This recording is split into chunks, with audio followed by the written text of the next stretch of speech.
60-ნა 1/22. იპოვეთ რიცხვი, რომლის 2/3 ნაწილი არის 50. ანუ რაღაც რიცხვს ვამრავლებთ 2/3-ზე და ვღებულობთ 50-ს. თვითონ ეს რაღაც რიცხვი არის 50 გაყოფილი 2/3-ზე. 50-ი რო 2/3-ზე გავყოთ, 50 უნდა გავამრავლოთ 3/2-ზე. 2 და 50 შეიკვეცება, დაგვრჩება 25, 25-ში 3 არის 75. ანუ 75-ის 2/3 ნაწილი რო იპოვოთ, იქნება 50. პასუხი არის 75. მეორე. იპოვეთ რიცხვი, რომლის 4/5 ნაწილი არის 85.1/3.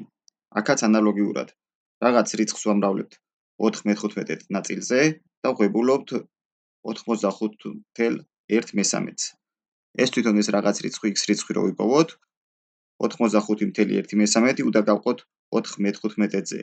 85.1/3 წილადად რო გადავაქციოთ, მთელი ნაწილი უნდა გავამრავლოთ ნიშნულზე და დავუმატოთ მრიცხველი. ანუ 85-ჯერ 3 პლუს 1/13 გაყოფილი 4/15-ზე. მრიცხველი რო მოვიანგარიშოთ 256-ია, ნიშნულში 3 გვიწერია, გაყოფის მაგივრად შებრუნებულზე გამრავლებას დავწერთ 15/4-ზე.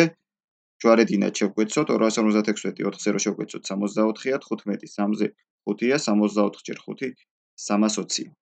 ანუ პასუხი არის 320. 320-ის 4/15 ნაწილი რო იპოვოთ, მივიღებთ 85.1/3-ს. შემდეგი. იპოვეთ რიცხვი, რომლის 0.04 ნაწილი არის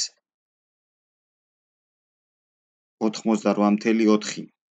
ანუ აქაც ანალოგიურად ვიქცევით, რაღაც რიცხვს ვამრავლეთ 0.4/100-ზე და ვღებულობთ 88.4-ს.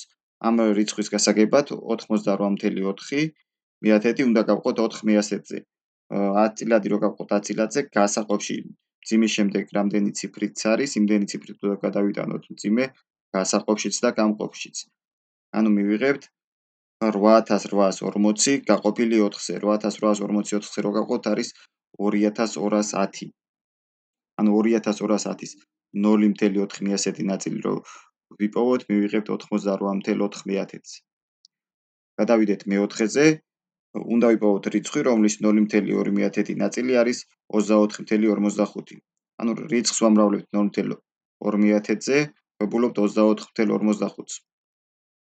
თვითონ ეს რიცხვი რო ვიპოვოთ, 24.55 უნდა გავყოთ 0.2/100-ზე, მძიმე უნდა გადავიტანოთ ერთი ციფრით მარჯვნივ გასაყოფშიც და გამყოფშიც. მივიღეთ 254.5 გაყოფილი 2-ზე, რაც არის 122.25. ანუ პასუხი მეოთხეში არის 122.25. 122.25/100-ის 0.2/100 ნაწილი რო იპოვოთ, მივიღებთ 24.45-ს.